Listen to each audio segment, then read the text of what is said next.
Ever since Kanye began supporting Trump, memes had circulated online suggesting that Kanye was in the sunken place. This is a reference to Jordan Peele's amazing 2017 horror movie Get Out, a film all about a black man meeting his seemingly woke white girlfriend's family, who all turn out to be a bunch of deranged racists who want to control and imprison him. It's a great movie, and if you've seen it, you'll understand what people are trying to say about Kanye in relation to the Kardashian family. Many Get Out themed memes circulated in reference to Kanye, but it's important to remember they're as much mocking Kanye for his beliefs as they're mocking the twisted Kardashian family's attempts at controlling him. In fact, these memes clearly got under Kim's skin, as we'd see in an angry outburst at the start of an Elle interview. They're dumb Kanye Get Out reference. It's like, people are so fucking dumb and stupid. However, only days after his meltdown on stage at the campaign rally, it seemed like Kanye was ready to address the memes too. On July 22nd, he would tweet saying, "Everybody knows the movie Get Out is about me," saying specifically that Kim had tried to fly out to Wyoming with a doctor to lock him up because he cried about the abortion at his rally. He would claim that Kim was trying to have him sectioned, or as he put it, locked up like Nelson Mandela. He would take aim at Kim's mother Kris Jenner, calling her Kris Jong-un, going on to say that Kris and Kim had put out a statement without his approval, which in his opinion amounted to white supremacy. Kanye would eventually show curved messages that he had sent to Kris Jenner asking to talk, suggesting to her directly that he was ready to go to war with the family. He would go on to tell Kris not to play with him, and saying that she is no longer allowed around his children since she tried to lock him up. He then went on to say that he promised God that he would never let Kim photograph his daughter for Playboy magazine or let her sell a sex tape. This was an apparent reference to how Kris Jenner had allegedly masterminded Kim Kardashian's December 2007 Playboy magazine shoot, coming off the back of her tape with Ray J. Kanye would continue to tweet demanding that Kris Jenner call him, and soon turning the anger towards Kim herself. It would be at this point that he would tweet revealing to the world that he had been trying to get divorced from Kim ever since she met Meek Mill at that hotel in Los Angeles, inferring that she had cheated on Kanye with Meek, before going on to walk things back, saying that Meek had been respectful but Kim was out of line. Well, all of this was certainly not helping Kanye's presidential campaign. But when it comes to your marriage, accusing the mother of your children of cheating and insulting your mother-in-law in front of an audience of millions on Twitter, well, it's hard to see how any relationship could ever recover from that. Following these outbursts, Kim would release a 3-page statement telling the public that Kanye is in the midst of a bipolar episode. As many of you know, Kanye has bipolar disorder. Anyone who has this, or has a loved one in their life who does, knows how incredibly complicated and painful it is to understand. I've never spoken publicly about how this has affected us at home because I'm very protective of our children and Kanye's right to privacy when it comes to his health. But today, I feel like I should comment on it because of the stigma and misconceptions about mental health. Those that understand mental illness or even compulsive behavior know that the family is powerless unless the member is a minor. People who are unaware or far removed from this experience can be judgmental and not understand that the individual themselves have to engage in the process of getting help, no matter how hard family and friends try. I understand Kanye is subject to criticism because he is a public figure and his actions at times can cause strong opinions and emotions. He is a brilliant but complicated person who, on top of the pressures of being an artist and a black man, who experienced the painful loss of his mother and has to deal with the pressure and isolation that is heightened by his bipolar disorder. Those who are close to Kanye know his heart and understand his words sometimes do not align with his intentions. Living with bipolar disorder does not diminish or invalidate his dreams and his creative ideas, no matter how big or unobtainable they may feel to some. That is part of his genius, and as we have all witnessed, many of his big dreams have come true. We as a society talk about giving grace to the issue of mental health as a whole. However, we should also give it to the individuals who are living with it in times when they need it the most. I kindly ask that the media and public give us the compassion and empathy that is needed so we can get through this. Thank you for those who have expressed concern for Kanye's well-being and for your understanding.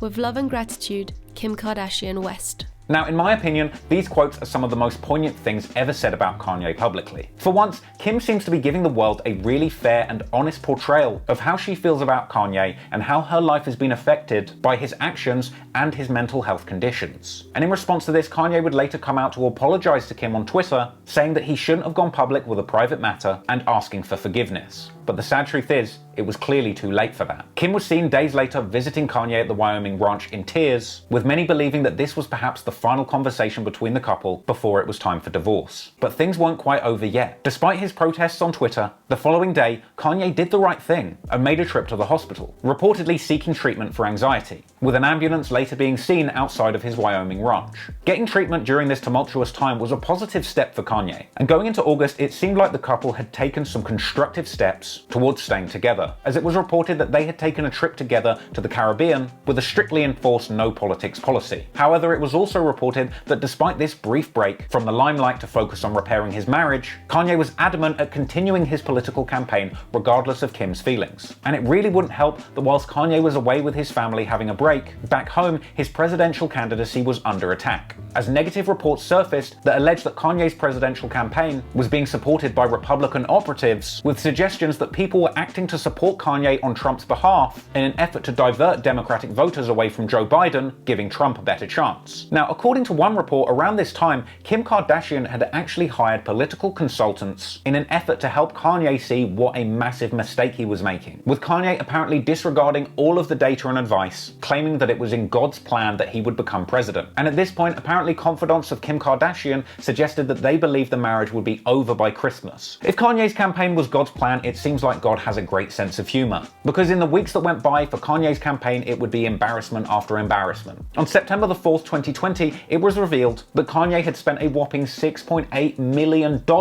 on his presidential campaign. Apparently the total in the end would be even more, but sadly the public would never get the full picture, as the Office of Government Ethics would refuse to certify Kanye's financial returns, apparently as a direct result of Kanye refusing to disclose the income and assets of his wife Kim Kardashian, with a Daily Beast article later coming out accusing Kanye and his campaign of numerous donation violations, including taking money from foreign nationals, children, people with fake names, with some donor addresses apparently corresponding to drop shipping warehouses. One donor who had apparently contributed to Kanye's campaign had listed their employer as Poop and their occupation as Pooper. Gives that Poopity Scoop song a whole new meaning, doesn't it? And despite the family getaway intended to save Kim and Kanye's marriage, when Kanye returned home by September, he was straight back to tweeting up a storm. In fact, over the rest of the month of September 2020, Kanye would be on back-to-back tweet storms, calling the music industry and the NBA modern-day slavery, and referring to himself as the new Moses. He claimed that Michael Jackson was murdered after apparently exposing a Sony executive for being racist. He also called out Kris Jenner once again, reiterating that he won't be allowing her to plan any Playboy shoots for his children, as well as saying Michael Jackson, Bill Cosby, and R. Kelly were all taken down by white media documentaries. He would go on to tweet his recording contract from 2012, claiming to be exposing the recording industry's exploitation of artists. And then the exploited billionaire would go on to show just how oppressed he had been by pissing on one of his 20+ Grammy Awards. But then things all came to a screeching halt when the following day, he tweeted the editor of Forbes' personal phone number, which got him banned from Twitter. It was clear to anybody that Kanye West was going through a mental episode at this point, if not just from the sheer amount of tweets that he was putting out at the time. Not all of it's relevant to this story, but there was a lot. At a certain point, things got particularly scary when he began tweeting about his own murder in a message directed to his daughter, with a photograph of her and a message saying,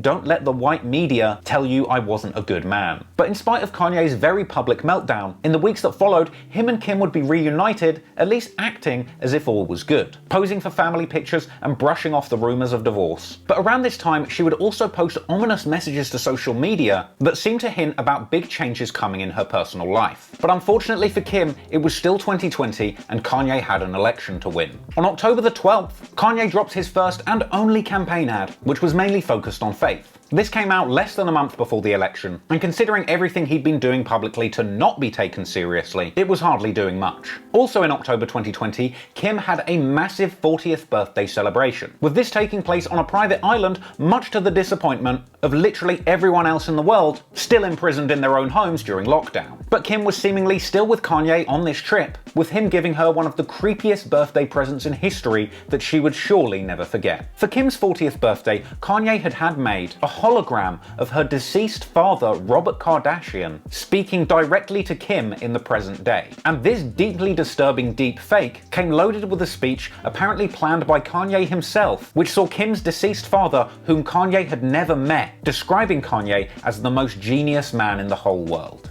Yeah, we're ready. Okay. Kim, this is from Kanye. Happy 40th birthday. Happy 40th. Woo! Yay. Is it a light show? I'm scared. Is anyone going to jump out at me? No. Kim, you're fine. It's all good.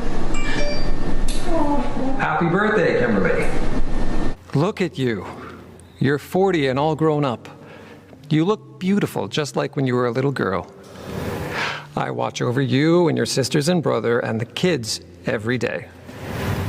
Sometimes I drop hints that I'm around. I am so proud of the woman that you've become, Kimberly, and all that you've accomplished.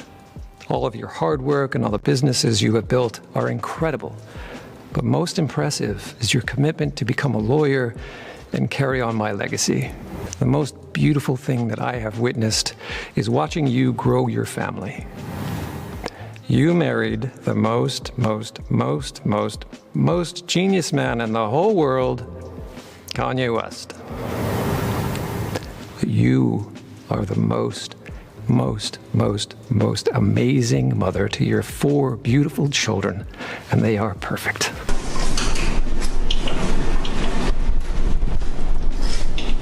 Thank you for that. Seriously, thank you. Can we see it again?